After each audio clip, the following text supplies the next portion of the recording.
আসসালামু আলাইকুম। দেখেন বাতাসে মসজিদের তিরপালগুলা কী করে রাখছে। এর হচ্ছে কিশোরগঞ্জ ঐতিহ্যবাহী পাগলা মসজিদ।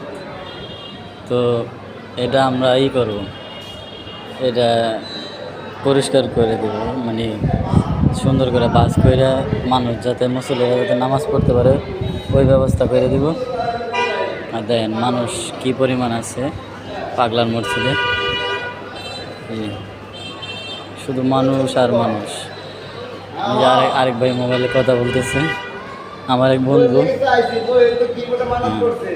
দেখেন মসজিদের কি অবস্থা হয়েছে। তো এটি আমরা ধরে ঠিকঠাক করে দেব। আর এটা হচ্ছে মহিলারা যেসব জায়গায় নামাজ পড়বে ওই সব জায়গা আর কি। এই যে ওটা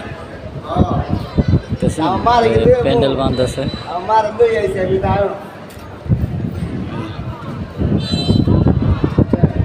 ওই যে মহিলাদের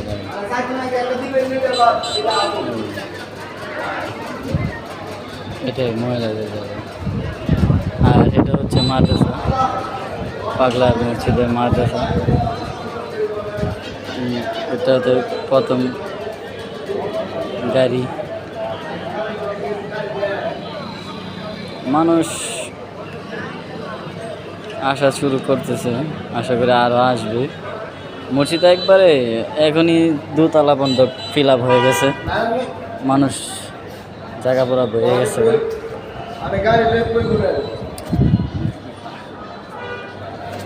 এখন আমরা এটা মেরামত করবো। দেখেন এটার কি অবস্থা, বুঝছেন? এরকম বাতাস, প্রচণ্ড পরিমাণ রাত্রে বৃষ্টি হয়েছিল, তো বাতাসে এই অবস্থা হয়েছে। এটা আমরা ঠিকঠাক করে দেবো। দেখেন বাতাসে কী করতেছে।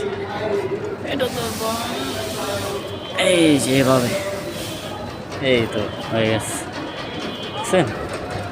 এটা আমরা ঠিকঠাক করে দেব। এই যে এই জায়গাটা একটু সামনের দিকে আসবে, এই তো সামনে আর একটু এটা হবে সামনের দিকে। এই যে হবে সামনে, এই যে এটা হবে, এই তো এটাকে করতে হবে।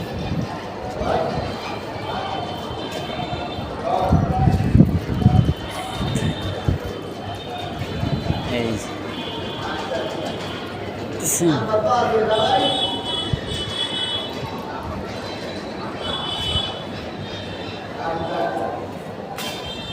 কি অবস্থা, বাতাস একদিকটা করে দেখি, আরেক দিকে বাতাস এই করে না, নষ্ট করে আলো।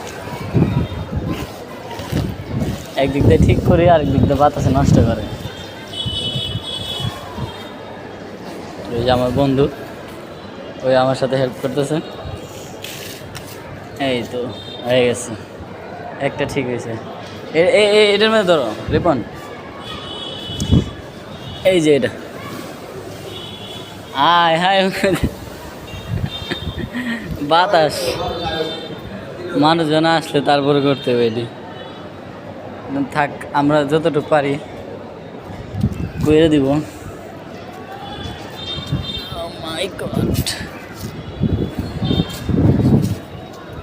একার দ্বারা তো আর করা যায় না। বসার চিন্তা পরে করবো। আচ্ছা দর্শক রাখি, এখন আমি এটা পরিপূর্ণভাবে মেরামত করে দিব।